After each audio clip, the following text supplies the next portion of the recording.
Hi viewers, welcome to our channel. ప్రస్తుతం మనతో పాటు ప్రముఖ పొలిటికల్ అనలిస్ట్ తిమ్మంది రామారావు గారు ఉన్నారు. వారితో ఒకసారి మాట్లాడదాం. సార్ నమస్కారం. సార్ టీడీపీలో ఉన్న సీనియర్లు అందరూ ఇక సర్దేసుకోవాల్సిందే అని చెప్పేసి కొంతమంది విశ్లేషకులు అభిప్రాయపడుతున్నారు. సార్ ఎందుకు అని అంటే చంద్రబాబు నాయుడు గారు సీనియర్లందరినీ కూడా పక్కన పెట్టేస్తున్నారు. మొన్న జరిగిన ఎలక్షన్స్లో కూడా ఆయన యూత్కి ఎక్కువగా అవకాశాలు ఇచ్చారు.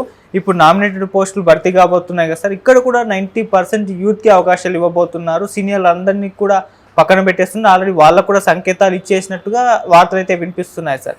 మరి ఈ విధంగా చేస్తే పార్టీకి ఏమైనా నష్టం అనుకోవచ్చా? అసలు దీన్ని ఏ విధంగా చూస్తారంటారు సార్? అంటే యూత్కి అవకాశాలు ఇవ్వడం ఒక రకంగా మంచిదే, సీనియర్లను పక్కన పెట్టడానికి మీరు ఏ విధంగా చూస్తారంటారు సార్ అని ఎవరంటున్నారు?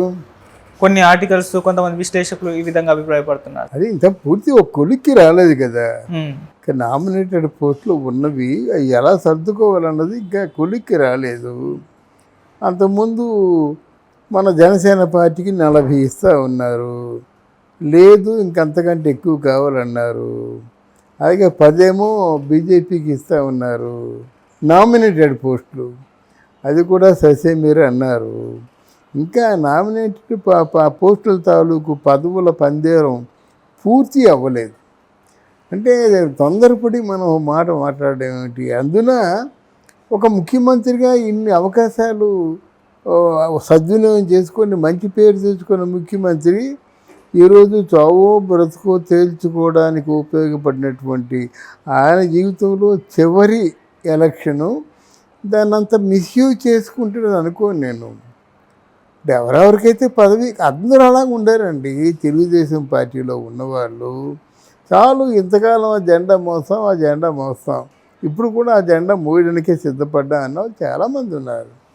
అయితే పదవీకాంక్షతో ఉన్నవారు ఉంటారు. వాళ్ళు అంటే అందరూ ఒకలా ఉంటారు కదా. పదవీకాంక్షతో ఉన్నవాళ్ళు ఎవరో వాళ్ళు బయటపడతారు. అక్కడ ఒక విధమైన క్లాష్ బయలుదేరుతుంది. అంటే మీరు నన్ను ప్రేమించి మీరు పార్టీలో లేరా, కేవలం పదవి కోసమే ఈ పార్టీలో చేరారా అనే మీమాంస వస్తుంది.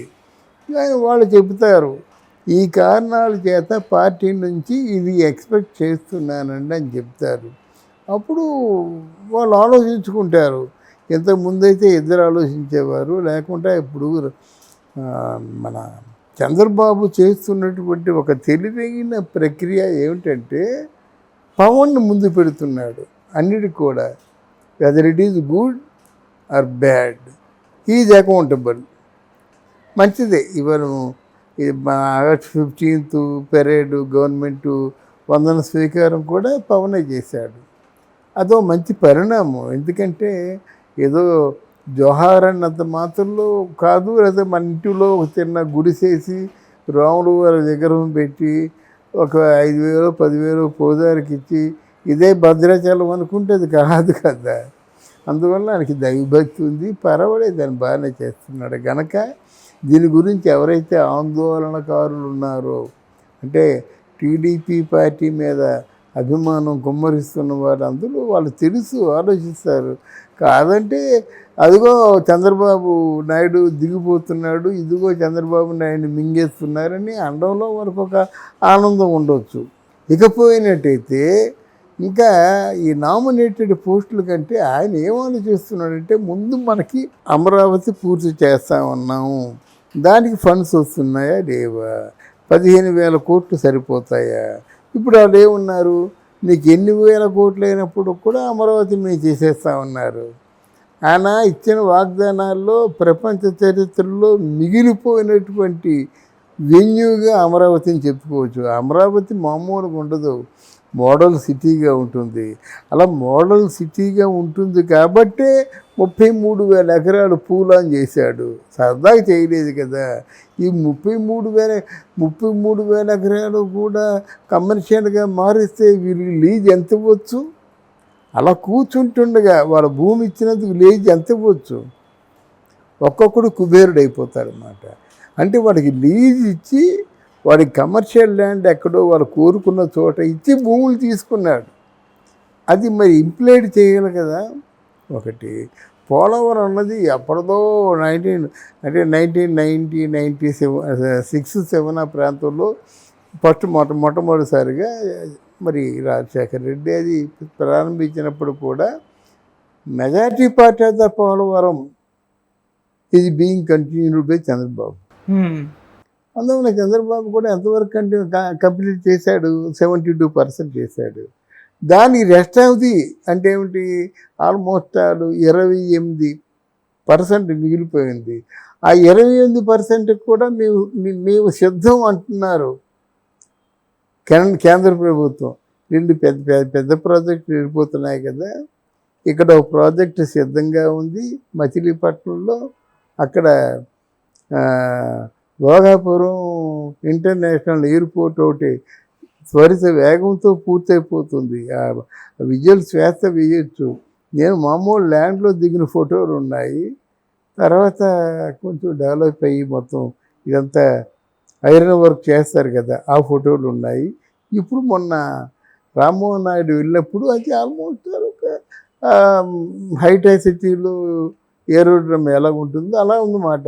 ఇంకొక గట్టిగా 1 సంవత్సరం ఉంటే మొత్తం ఇంటర్నేషనల్ ఫ్లైట్స్ కదా, వాటి స్పేస్ కానీ, వాళ్ళకి ఏంటంటే హోటల్స్ కానీ, రెస్ట్ రూమ్స్ కానీ, కొంతమందికి ఏంటంటే మళ్ళీ టూరిజము ఆ స్పాటు అంతా రూములు కానీ అంతా ఇన్ఫ్రాస్ట్రక్చర్ ఇది లేదు అనుకోకుండా అక్కడ పెట్టాలి కదా. టిఫిన్స్, భోజనాలు, కాఫీసు, వెండి ఎగ్జిబిషన్స్ చేస్తారు. ఇలాంటప్పుడు ఏదో అయితే ఒకటి మనం కూడా చెప్పొచ్చు, 3 విషయంలో మాత్రం చంద్రబాబు నాయుడు పొరపాటు చేశాడు.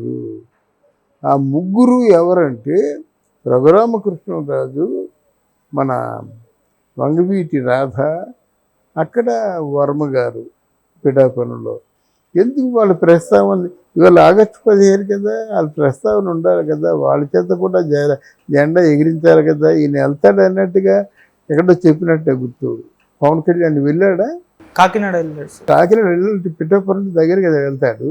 అంటే అక్కడ వెళ్ళడం కాదు, తనకి ఎవరైతే కొమ్ము కాచారో వాళ్ళందరినీ అభినందించడం, కలుపుకోవడం, నేనున్నాను మీకేం భయం లేదని చెప్పడం. ఎలక్షన్ ముందు ఎలాగైతే మాట్లాడాడో అలా మాట్లాడితే ఆయన స్థాయి పెరుగుతుంది.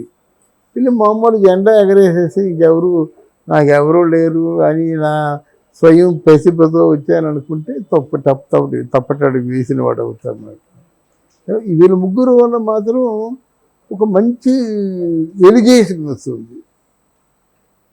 పొద్దున్న రఘురామకృష్ణరాజు కానీ ఆయన సమర్థవంతమైనటువంటి శాఖ ఇవ్వకపోయినట్టే చాలు. అక్కడ జగన్మోహన్ రెడ్డి ఎలాగ బదనం అయిపోయాడు మొత్తం. వాళ్ళకి రాజకీయాల్లో ఉంటే ఏమిటండి, ఇంకా నీతి నిజాయితీతో అలాగే దిగమింకొని ఉన్నాడు.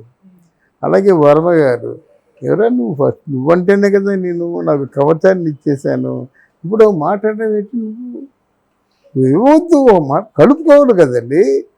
నెక్స్ట్ మనం చేస్తున్నావు, నెక్స్ట్ ఈ శాఖ నువ్వు చూస్తున్నావు, నువ్వేం భయపడద్దు వర్మ, నువ్వు కష్టపడిన దానికి 10 నీకు హ్యాపీనెస్ దక్కుతుంది. ఇలా చెప్పాలిగా. మరి వంగవీటి పడుకున్నవాడిని లేపి బుద్ధగించి కాళ్ళు పట్టుకొని తెచ్చానని పవన్ కళ్యాణ్ అన్నప్పుడు, మరి పవన్ కళ్యాణ్ మళ్ళీ ఇంకోసారి వంగవీటి రాధా దగ్గరికి వెళ్ళాడా?